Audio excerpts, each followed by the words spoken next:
mean, honestly, it's not that hard a job, Michael. All you really have to do is what Matt and I do. You just say that a man is not a woman. You just go to camp. Just keep saying it over and over. They're admitting what the blueprint is for their own success. So what is a woman? Everyone knows what the question's going to be. But so what is a woman? Everywhere a boy turns, he is met by forces wishing to domesticate and feminize him. Simple. Play up being a man. And woman or trans folks or gay people or anyone who is not a man being the lesser. Now they tackle. Oh, head-on-head collision. 15-yard. Footballs become soft. But footballs become soft like our country has become soft. He saw former President Donald Trump's attacks on sports and, well, sawn in. All of this, along with the token female sideline reporters and the female analysts at halftime, it's an effort to make the game less appealing to the people the game was invented for to begin with. She wants the football stadium to be quiet and gentle, considerate, respectful of personal space.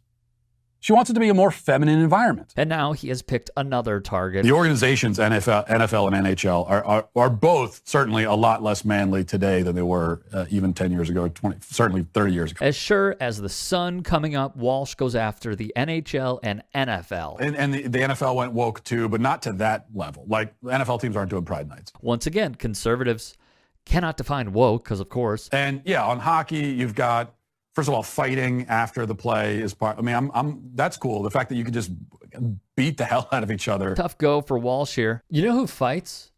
Just entertain me. Do a quick search of Amanda Serrano against Katie Taylor. One of the best fights over the last few years, and you will see one break out. Valentina Bolshevchenko is one of the most respected mixed martial artists in the world. What would Walsh's thoughts be on, say, Ronda Rousey?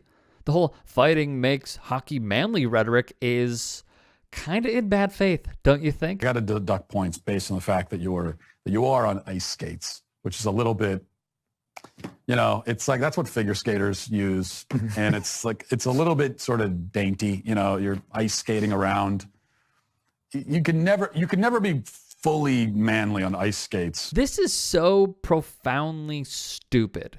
This is the same man who admits to not watching the sport, yet comments on it for 2 minutes straight and pivots to the only angle he attempts to understand: manliness. This is something we discussed previously with Josh Hawley, who kisses his wife in the most manly way, strategizing to win elections. As the Times wrote, Mr. Hawley knows how to exploit the cultural anxieties of ordinary people to advance his brand of politics, but he hasn't offered solutions to this masculinity crisis because neither he nor his party has any.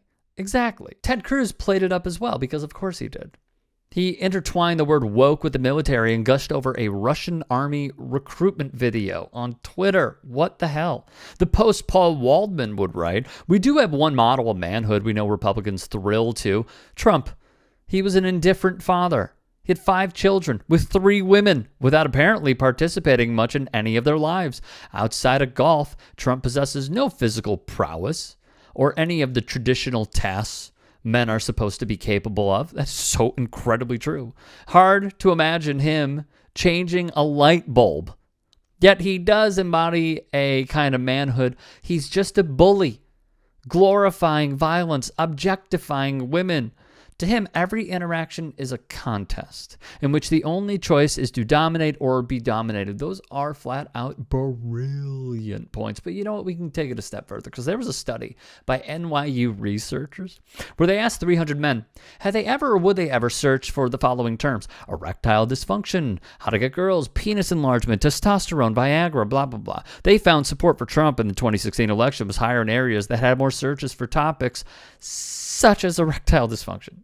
Moreover, the relationship persisted after accounting for demo attributes in media markets like education levels, racial composition, topics unrelated to fragile masculinity.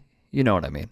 Furthermore, the researchers also checked relations between fragile masculinity and voting in 2008 and 2012, finding the correlation of fragile masculinity and voting in those elections was distinctively stronger in 2016. Oh my, do I wonder why?